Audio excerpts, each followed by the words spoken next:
আমাদের কোনো দেশের বাইরে কোনো স্বামীর বাড়ি নাই, যাদের আছে তারাই যায়, পালায় যায়। বিএনপির নেত্রীকে একা একটা বিশাল জেলে, বিধ্বস্ত জেলে রেখে আবার তাকে নিয়ে উপহাস করেছে। দেশের কোনো প্রতিষ্ঠানকে আওয়ামী লীগ স্বাভাবিকভাবে চলতে দেয়নি। সবচাইতে বড় আঘাত দিয়েছিল বিচার বিভাগের উপর। এই বিচার বিভাগকে বগলের তলে দাবা করে যাকে ইচ্ছা তাকে বেইজ্জত করেছে, তাকে ফাঁসি দিয়েছে, খুন করেছে, সব কিছু করেছে। আমি অমুকের মেয়ে, আমি পালাবো না। তো কি দাওয়াত খাইতে গেছেন? হ্যাঁ, আমাদের কোনো দিদির বাড়ি নাই, পিসির বাড়ি নাই, মাসির বাড়ি নাই, এবং দেশের বাইরে কোনো স্বামীর বাড়ি নাই। যাদের আছে তারাই যায়, পালায় যায়। আবার গড় পালানো বউ বলে যে আমি তালাক দিই না। আরে তুমি তো পালিয়েই গেছো, তোমার আবার তালাক কি? তোমার মতো যারা দুনিয়ায় পালিয়ে গেছে তাদের তালাকের তোয়াক্কা করে নাই সেই সমাজের মানুষ। আমরা ওই তালাকের পরোয়া করি না। ভাবেছিলাম গিয়েছো তুমি বোধহয় এখন একটু বুঝবে যে তুমি কি করেছো, কিন্তু না, মাথা থেকে এখনো গরম নামে নাই।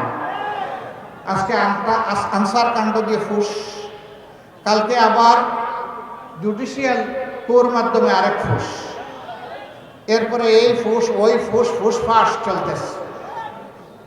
মাঝখানে একটা ধর্মীয় জনগোষ্ঠীর আবেগকে উস্কে দিয়ে বাংলাদেশের জনগণের পক্ষে যুদ্ধ বাঁধানোর চেষ্টা করেছে। এক এক করে আল্লাহ তাআলা জনগণের ঐক্য আর তার রহমত দিয়ে সব ব্যর্থ করে দিয়েছে।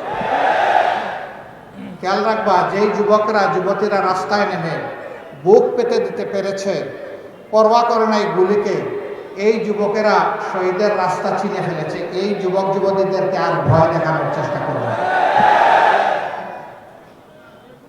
এখানে যারা আছে সবাই যুবক, ঠিক না? এখন দেখি যে যুবকরাও বলে ঠিক, আবার মুরব্বীরাও বলে ঠিক। কোনটা ঠিক? দুইটাই ঠিক।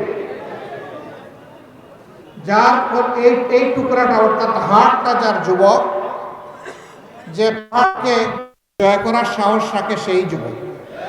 বয়স কোনো ম্যাটার না। চুল সাদা হলে তো সমস্যা কি? ব্রু সাদা হয়েছে তাও হোক, দাড়ি সাদা হয়েছে আরো ভালো, কিন্তু আমি বুড়া হতে রাজি না। তারা তো খুন করেছেন, গুম করেছেন, আয়নাগর তৈরি করেছেন। শুধু জামাতে ইসলামী না, সকল বিরোধী দলের উপর তাণ্ডব চালিয়েছে। বিএনপির মানুষকেও খুন করেছে। বিএনপির নেত্রীকে একা একটা বিশাল জেলে, বিধ্বস্ত জেলে রেখে আবার তাকে নিয়ে উপহাস করেছে। অনেক কিছুই করেছে। তারা কোনো মানুষকে সম্মান দিতে শিখেননি। তারা যেহেতু দেশের মালিক আর আমরা যেহেতু ভাড়াটিয়া। আচ্ছা বলেন তো, ভাড়াটিয়া কি তার মালিক কি তার গড় ছেড়ে কখনো পালায়? গড় খালি করতে ভাড়াটিয়া। তো এখন গড়ে কে আছে? আলহামদুলিল্লাহ। ভাড়াটিয়ারা কোথায় গেছে? কোথায়? না না, কলাপাতার উপরে। কলাপাতা দেখেন নাই? হ্যাঁ, বাংলাদেশের সুপ্রিম কোর্টের অ্যাপিলিয়েট ডিভিশনের একজন বিচারপতি, তিনি পালাতে গিয়ে কলাপাতায় ঘুমাইছে। মানুষ জিজ্ঞেস করছে আপনি কে গো? বলে যে আমি শামসুদ্দিন চৌধুরী। বলে স্যার আপনি কি কালামানি? বলে হো। তো স্যার আপনি কোথায় আছেন? বলে যে আমি তো মনে হয় ভারতে আছি। কয়ে যে আপনি বাংলাদেশের নাগরিক, ভারতে কেন? কয়ে যে আমি তো পালাচ্ছিলাম। কার হাত ধরে? দুইজন খাসিয়ার নাম বললো যে ওদের হাত ধরে। কয়ে না গো মানিক, আপনি ইন্ডিয়ায় যেতে পারেন নাই, আপনি জালে আটকা পড়ে গেছেন। কেন এই পরিণতি? কারণ দেশের কোনো প্রতিষ্ঠানকে আওয়ামী লীগ স্বাভাবিকভাবে চলতে দেয়নি। সবচাইতে বড় আঘাত দিয়েছিল বিচার বিভাগের উপর।